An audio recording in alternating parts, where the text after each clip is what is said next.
Hi there out there in YouTube land. This video is on IELTS versus TOEFL exam preparation. Okay, so I've worked with many students both testing for TOEFL and testing for IELTS. If you have the option, I would suggest that you choose IELTS. At least from the speaking standpoint, which is what most students have a hard time with, it's much easier than TOEFL. TOEFL's tough. You know, the speaking part to TOEFL is tough. It incorporates reading, listening to multiple voices and positions, aggregating that, coming up with an opinion and an answer in a very short amount of time. IELTS is much more amiable and comfortable for most ESL students. So if you have the option, choose IELTS. Now, as far as exam preparation, it's tough. There's a lot of resources out there. It's good to work with a professional like myself. Actually, when I work with students outside of my normal platform, I work with them in 2-hour blocks. So we could have 1 hour 1 week, a second hour a second week, and that's how I keep my pricing regulated between the other things that I do around the world. So hopefully, you know, the exam preparation, I mean, that's what the keyword is, you know. Both of them, of course, obviously incorporate, you know, they have different rubrics for measurement too, different grading scales. But if you have the option, choose IELTS.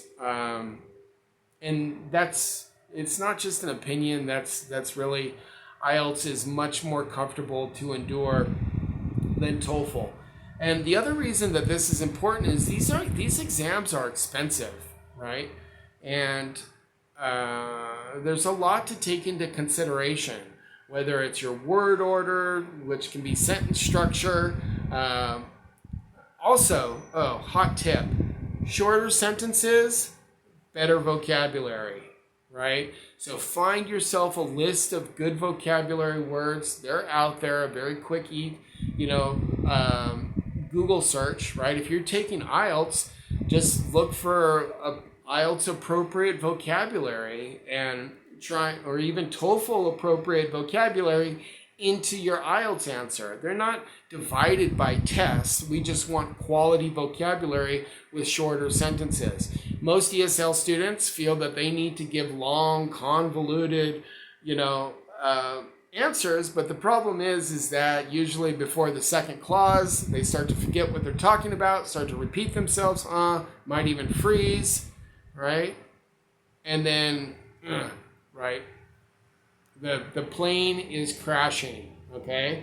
So simple is best, less is more. If your sentences are short, clean, constructive, with great vocabulary, I'm certain you'll do well, okay? Learn how to structure your answers, right? And many times you can bookend answers by repeating the question. So, like say, so rephrasing the question at the beginning, and if you have time, at the end of your answer is a good way. We can call that bookending, right? And that term might come from screenwriting, but it's basically what it is, okay? Also, don't cut your time short by stopping speaking, right? You want to speak through the time limit, okay? Have them stop you. Because if you start short and you've got 10 more seconds on the timer, then they're going to think that you just ran out of things to say, and you don't want that to happen. That doesn't work for you, right? Speak through the answer. Don't worry about your time limit. Well, you need to concisely construct your answer, but then speak past it, okay? And that way you make sure that you're optimizing your time, and they're like, wow, sorry I had to cut you off. That was such a fantastic answer. You did a great job, right? That's what you want, okay? Hopefully that helped. Any questions, leave them below in the comments. Visit my site. Happy to help people, and I do it every day from around the world. Thank you.